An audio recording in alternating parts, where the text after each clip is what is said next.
Welcome to the Last Word Podcast. It's Josh. I'm Nick. And today we're doing AFC South all-time teams. Yeah. Pretty soon you'll realize where we're starting off with this one is because this division is so shit in terms of all-time players. It's a new series we're starting to debut. We're going to go through all the division's all-time teams. Again, like Nick said, we're starting out with this division because, man, it was just tough to make. I genuinely don't think every team, I don't think it adds up to 10 Hall of Famers, honestly. You have to be a true fan of the team to know who exactly we're talking about. Yeah, most of these guys. We hope we do y'all proud, honestly. We did some research on these, so. Yeah, so. All right. Starting out with the Colts, we got obvious QB1, Peyton Manning. Shout out to Andrew Luck and Johnny Unitas. They're both really good during their time on the Colts, but Peyton Manning was just something else, man. Four MVPs on the Colts, Super Bowl, a lot of Pro Bowls. We got Jaron James. He was a Hall of Famer. Led the league twice in rushing. 4-time Pro Bowler. He was a big part of those early Peyton Manning teams. We go to wide receivers. Raymond Berry. This guy's from the 60s, 70s when they were the Baltimore Colts with Johnny Unitas. Raymond Berry is honestly ahead of his time, I'd say, as a receiver with his stats. Reggie Wayne. By the way, those last three guys said were all Hall of Famers. Reggie Wayne, I think, is another guy who should at least be in serious Hall of Fame consideration. How good he is, how good he was in the league. I think he's around 1,400 receiving yards. And his teammate, don't ask about him in North Philadelphia. Marvin Harrison. No disrespect to his son, Marvin Harrison Jr. Well-known respecter of his tenets. He once held the record for receptions in a single season until that was broken by Michael Thomas. And he also had a lot of career yards, also a Hall of Famer. Yeah. And then honorable offensive lineman, because me and Nick aren't big O-lineman people, so we couldn't name you really anybody. Well, honestly, actually, there aren't a lot of good O-linemen on any of these teams. Probably future teams will have more fleshed out lines, but Yeah. For the Colts, we have Quentin Nelson and Jeff Saturday, both very good. I think Jeff Saturday is a 6-time Pro Bowler. Played for the Colts, played some for the Packers. Quentin Nelson has made the Pro Bowl like 8 straight years. He probably is an all-time guard eventually. Hall of Famer for sure. Yeah, Quentin Nelson, Hall of Famer ballot, for sure. Maybe first ballot. But we're going to move on to the defense. I'll give this away to Nick. By the way, this Colts team is probably the best team on this part of this whole episode, really. In terms of Hall of Famers, for sure. I mean, especially on offense, those early 2000s teams. But yeah, let's start off with the garbage on this Colts defense, and that's your corner room. Vontae Davis, who I believe he was a 2-time Pro Bowler, had a 10-year career. I think jumped around to 2 or 3 teams, but he was always a solid starter. Bobby Boyd, who had 57 interceptions, which I guess back in the day was not that impressive, but I think he made a couple first-team All-Pros. And then Kenny Moore, I mean, we're really digging for treasure here, but Kenny Moore, 1-time Pro Bowler, still in the league, and he's still a reliable option for most teams. And then going to really the stars of this defense, and that's our defensive line. We'll start with the edge rushers, Robert Mathis and Dwight Freeney. Man, were they good. They combined for around like 260 sacks together, which is crazy. And Dwight Freeney is a Hall of Famer. And I think Robert Mathis, I think he's another one of these guys who I think really one of these years he should be in consideration for the Hall of Fame because, 123 sacks, 5-time Pro Bowler, was really one of those defensive anchors in the 2000s and early 2010s. Gino Marchetti, that's the second Hall of Famer of this defense. Literally, first of all, he's NFL 100 player, which that says what it needs to say. But 9-time first team All Pro, 11-time Pro Bowler. Apparently he was just maybe a top 3 player in the league at that time. DeForest Buckner, one-time All Pro, 3-time Pro Bowler. Very solid player, especially when he went to the Niners. Like he was one of those defensive anchors when they reached the Super Bowl. And then going to our linebacker room, Shaq Leonard. I actually did not know this prior to doing research, but he's a 3-time first team All Pro, which that's crazy. He's also a 3-time Pro Bowler. He kind of had a downfall. Not really sure why, but his prime was very good. He was probably a top 3 linebacker in that stint. And then Dwayne Bickett. Again, he's just a pretty good player back in the day. He got Defensive Rookie of the Year, 1-time All Pro, 1-time Pro Bowler. Again, just a solid guy back in the day. Antoine Bethea. Honestly, apart from Bob Sanders, the Colts have never really had good safeties, but Antoine Bethea helped lead the Colts to a Super Bowl in 2006 in his rookie year, and then ended up having a pretty long stint with the team, I think 10 plus years, so he should definitely be on this team. And then rounding out the list, Bob Sanders. Unfortunately, injuries derailed his career, but he won a Defensive Player of the Year back in 2007, I believe, and then went on to make some All-Pros and Pro Bowlers. One of the league's what could have been stories. So Yeah, truly. Bob Sanders is what could have been. On to the Texans. I think I'll let you take away the offense. All right. We'll see how this goes. This might be the best offense out of all 4 teams, at least in my opinion. I mean, obviously, ignoring the offensive line. But we'll start off with this wide receiver room, which is crazy. Andre Johnson, the only Hall of Famer on this team. But I mean, he was a dog back in the day. 7-time Pro Bowler, 2-time first team All Pro, 2-time led the league in yards. Just an absolute animal, and certainly loved fighting people, especially Cortland Finnegan. So I mean, that should show you, what a dog he was. And then these next 2 receivers, you could say, okay, maybe not Nico Collins yet, but you could argue DeAndre Hopkins. He could be a Hall of Famer in the future. I mean, like I said, this wide receiver room is stacked. But DeAndre Hopkins, 5-time Pro Bowler, 3-time All-Pro. You could definitely say he's a top 3 receiver in the decade of the 2010s. Maybe that's a hot take, but I mean, he really ran that decade. And then Nico Collins, which him being the wide receiver on this team, like that's not a knock at all. I mean, he is right now. He is the franchise receiver for the Texans, and I mean, I'm sure he's going to have a great career moving forward. Respecter of women's private parts, Deshaun Watson. Before having his crazy downfall with the Browns, he was actually one of the best quarterbacks in the league, if you can believe it. 3-time Pro Bowler in his short stint with the Texans, which is crazy if you think about it. I think he's with the Texans, 5 years? 4 years? And he made 3 Pro Bowls in that time. So, I mean, that just goes to show how good he was. And Arian Foster, who, I mean, we'll see how this goes, but he might be the best undrafted player in any of these lists that we do moving forward. Definitely a great running back. 4-time Pro Bowler, 1-time All-Pro, led the league in rushing. Just a good running back. And then we throw in Laurent Tunzel, who, bless his heart, he's still in the NFL, but I mean, he's always been a Pro Bowl, solid blindside protector. Yeah, and then onto this defense, which might give the Colts a run for their money. I mean, you have J.J. Watt. If he's not on one of your all-time teams, you don't know ball. J.J. Watt's prime was he had 5 good seasons, but his 5 good seasons were probably the best seasons in his career.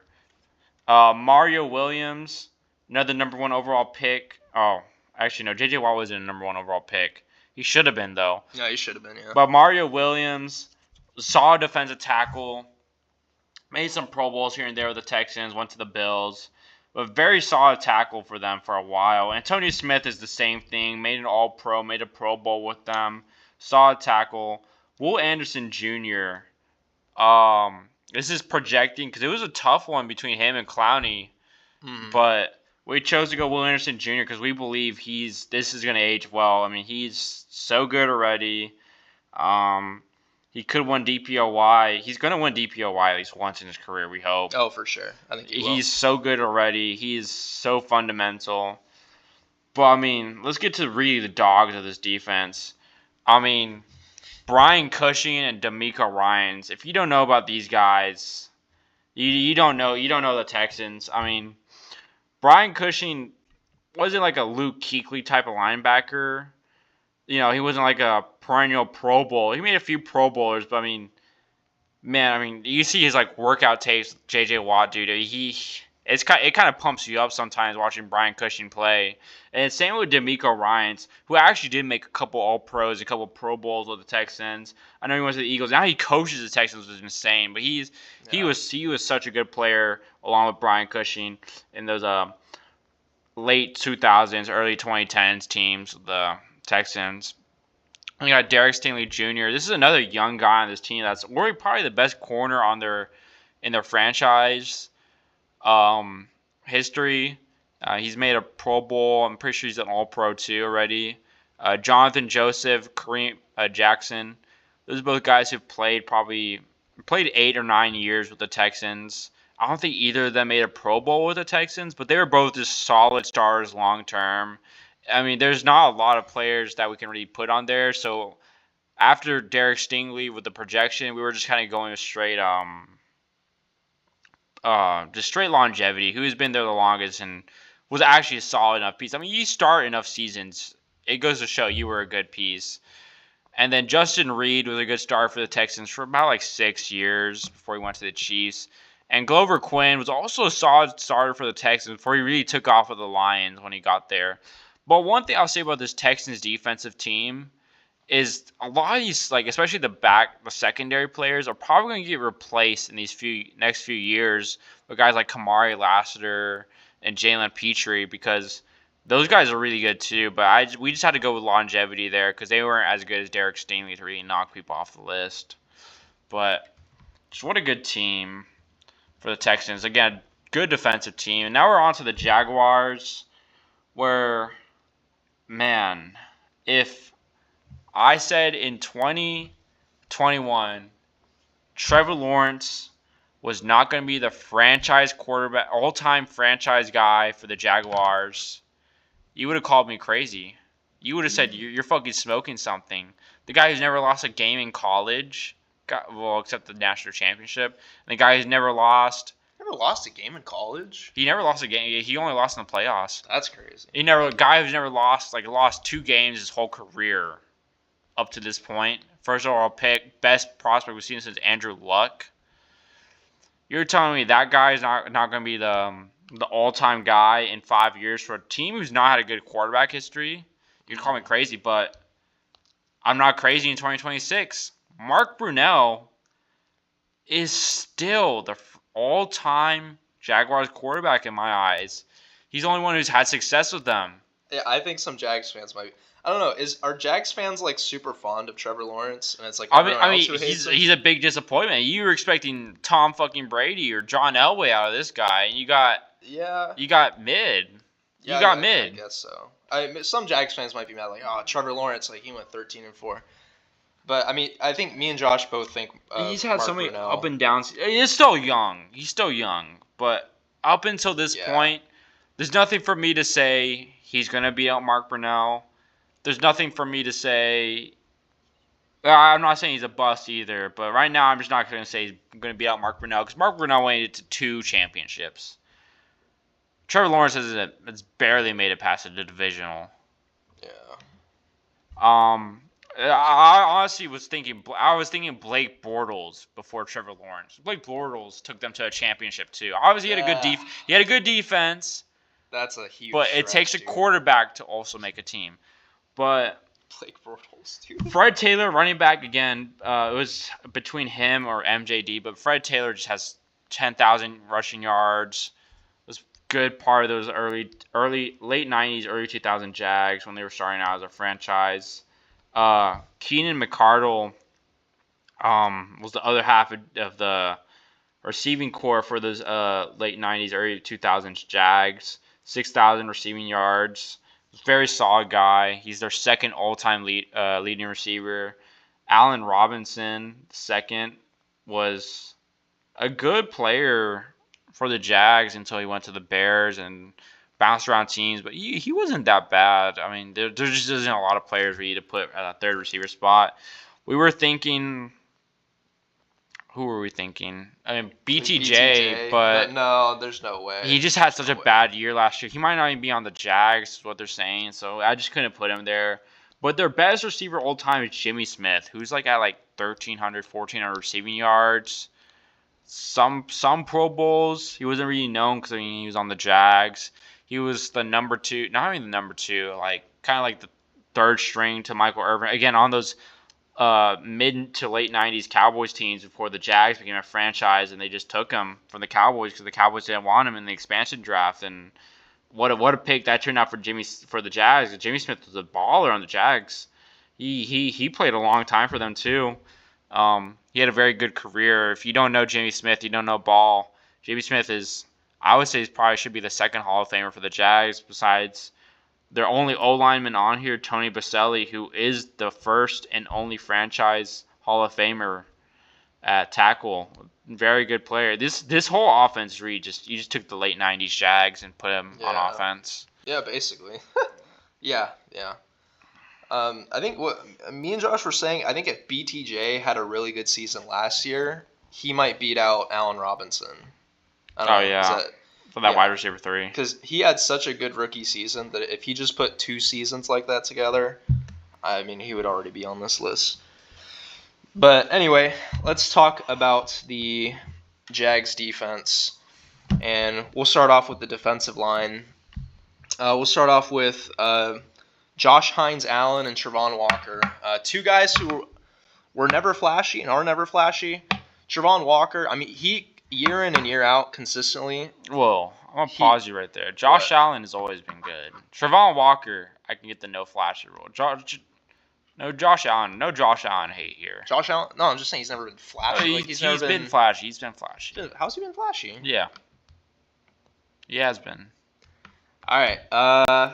I think he's not been, though. I mean, 2 Pro Bowls, he's good. But, I mean, would you say he's the leader of the defense? I'd say he's the cornerstone. I guess you could say cornerstone. I would trust Travon Walker more. I think he's a better cornerstone. Wow.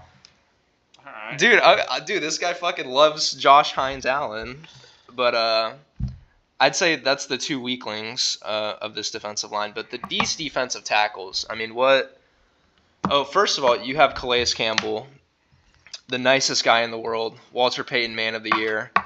But man, standing at 6'7", good luck running it inside. And speaking of not running it inside, you also have John Henderson, who's probably the meanest person in NFL history. Another guy, a 2-time Pro Bowler. Calais Campbell, 6-time Pro Bowler. So very good defensive interior. And then going to the defensive backs, who this tandem, Jalen Ramsey and A.J. Boye, gave quarterbacks nightmares.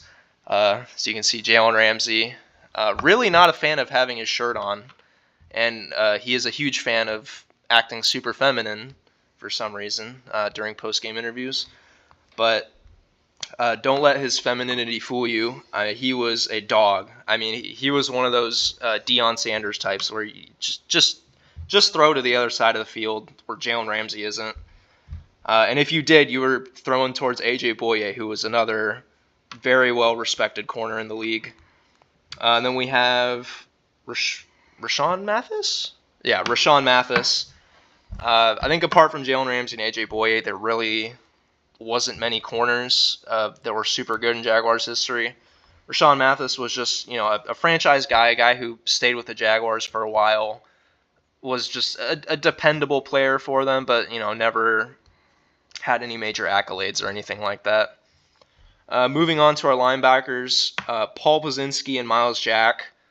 Paul Pazinski, although he made only one Pro Bowl, he was the leader of the early 2010s Jaguars defensive teams. I mean, the Jaguars were a mess in the early 2010s, but I mean, he really was that star defensive player for them. And then Miles Jack, was on the late 2010s Jaguars teams with Jalen Ramsey and AJ Boye. Another guy, very solid starter. Never had any major accolades, but it's tough to find good linebackers in Jaguars history.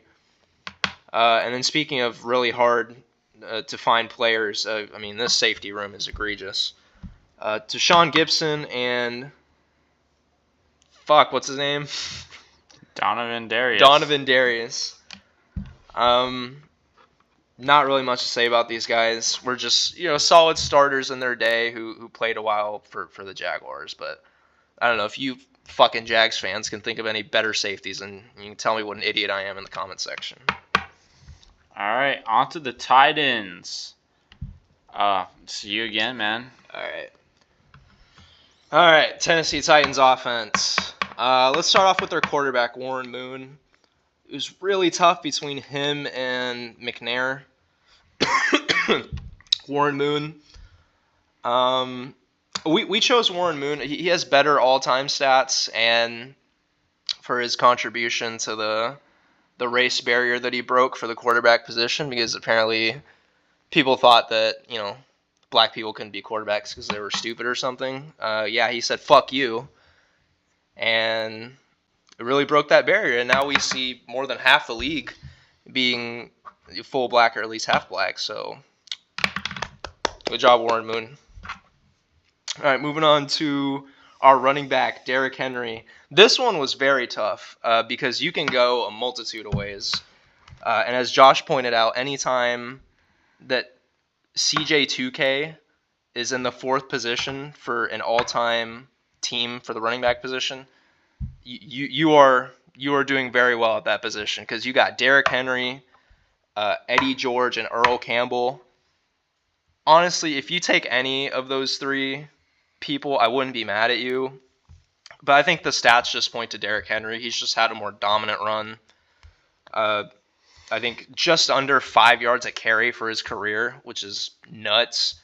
Made a heap of Pro Bowls, heap of All-Pros. That's why we decided to go with Derrick Henry.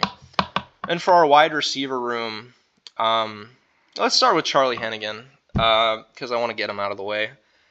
He was actually pretty good, but he played in like the 1950s, so yeah, I don't know if he was that good, but 3-time All-Pro. So we just threw him on the list. Derek Mason, who 2-time Pro Bowl, 1-time All-Pro, was really that leading receiver for the late 90s and mainly the early 2000s Titans teams. He was really their number one option in that run when they were actually very good. And then I think the best receiver in Titans history, I mean, I guess not counting stats because he wasn't there very long, but A.J. Brown, that number one receiver who's a dog, great after the catch, great aggressive catch, very dependable receiver. And then for our offensive line, 2 Hall of Famers. We got Mike Munchak and Jake Matthews, who I don't know the stats, but I bet they made a shit ton of first-team All-Pros. So good on them. All right, and now on to the Titans defense. Let's start with the defensive back room. Kevin Byard led the league in interceptions once with them. Very good player, honestly. He was, I think, a couple-time Pro Bowler with the tight ends. He was honestly one of the best safeties back in the day, late 2010s, early 2020s, as a tight end. He fell off and then came back with the Bears, weirdly. And we got also Michael Griffin, which was, I mean, we just had to pull players. We just had to make up players, really. I mean, Michael Griffin, though, honestly, he made 2 Pro Bowlers at safety for the Titans. Was a one-time second-team All-Pro. Played for them for quite a few, 8 years. So, I mean, props to Michael Griffin for having a decent NFL career with the Titans. Probably being an all-time safety for them. And onto the corners, we have Samari Roll. Samari Roll was a first-team All-Pro and Pro Bowler and probably the best cornerback in Titans history just because he actually got accolades with them. He played 6 years with the Titans. Was part of those championship runs, actually. And then Jason McCourty on the other side, also a very good guy. Not to be confused with his brother, Devin McCourty, who is a good safety for the Patriots. We might have to mention him later on. Definitely. Jason McCourty, though, played a long time with the Titans. Never really made any career accolades, but was just always a consistent corner, consistent starter. So, I mean, that's why he goes there. And Cortland Finnegan, a receiver of abuse. But he did make a first-team All-Pro, and that's probably why he thought he could challenge Andre Johnson. He was a first-team All-Pro and Pro Bowler 1 year. But yeah, when you're going to Cortland Finnegan and Jason McCourty, you're not doing good as a franchise in the defensive back room. Keith Bullock, what a dog! I love me some Keith Bullock. When I think about all-time ties, I think about Keith Bullock. I don't know why. He was one half of that late '90s, early 2000s Titans defense that just really held it down. And then Robert Brazile. Surprisingly a Hall of Famer, Dr. Doom himself was played for the Oilers back in the 70s and 80s. Defensive Rookie of the Years. It looks like he was there. Not C.J. Allen. Well, another Georgia linebacker I'm thinking of. Played for the Ravens. Roquan Smith, he was their Roquan Smith back in the day, where he just made a lot of All Pros and Pro Bowlers until they were like, yeah, this guy's good, I guess. Very good player in the 70s, it looks like. And let's go on to the defensive line. Harold Landry is just a guy who's stuck around the Titans for so long. We just had to put him there. He has like 50 sacks with them. I think he's on the Patriots now. I think he probably made a Pro Bowl with them one time. I don't really know. Javon Kearse is a guy that should have been something special in this league.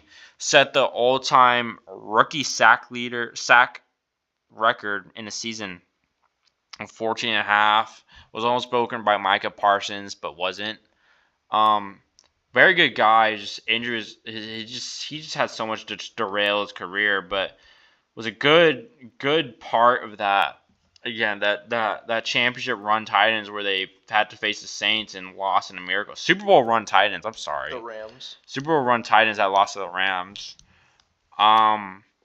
Second half of that defense with Keith Bullock. And then we have Justin Simmons, who's been a long-time star for the Titans. Always a good defensive tackle. Always teams want Justin Simmons, but he just remains to stay on the Titans.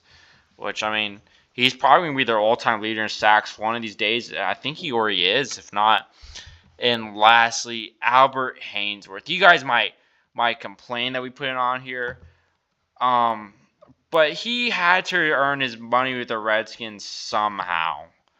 But after his Titans days, he just became lazy and started having trouble with home for some reason, causing to some arrests and some questionable field issues. He beat his wife.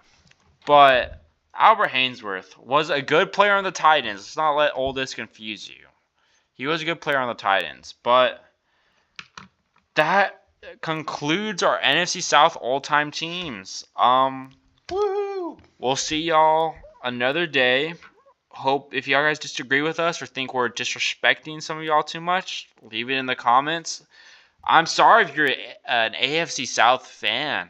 There's not much going on here yet. A lot of y'all's teams are new. I will give y'all that. A lot of y'all's teams have gone through so much. City changes or name changes or just becoming whole new franchises as a whole. I'll give y'all that. But no, y'all have a bright future ahead. It's just, I mean, y'all's history is just not very long. Yeah. So I mean, you really forced our hand with some of these players, but I mean, Well, maybe except the Titans. Like, come on, draft better corners, man. yeah, that's an egregious fucking Group. Jason McCourty is your best corner, but oh well. Well, hopefully, we entertained y'all, and maybe you learned something new. Or yeah, like Josh said, if you disagree, yeah, just leave a comment and we'll. Obviously, we're right though, so Yeah, you no. guys shouldn't be disagreeing. Yeah, no, I mean we're the experts. You guys are just all idiots. You guys are chuds. Yeah, fuck y'all. But yeah, thank you for watching our video. Hope y'all enjoyed. We're probably making NFC South next. So if you guys are any big NFC South ball knowers, Probably be even worse. let us know. We're not going to take your opinion, but let us know. Yay! All right. Bye bye. Bye.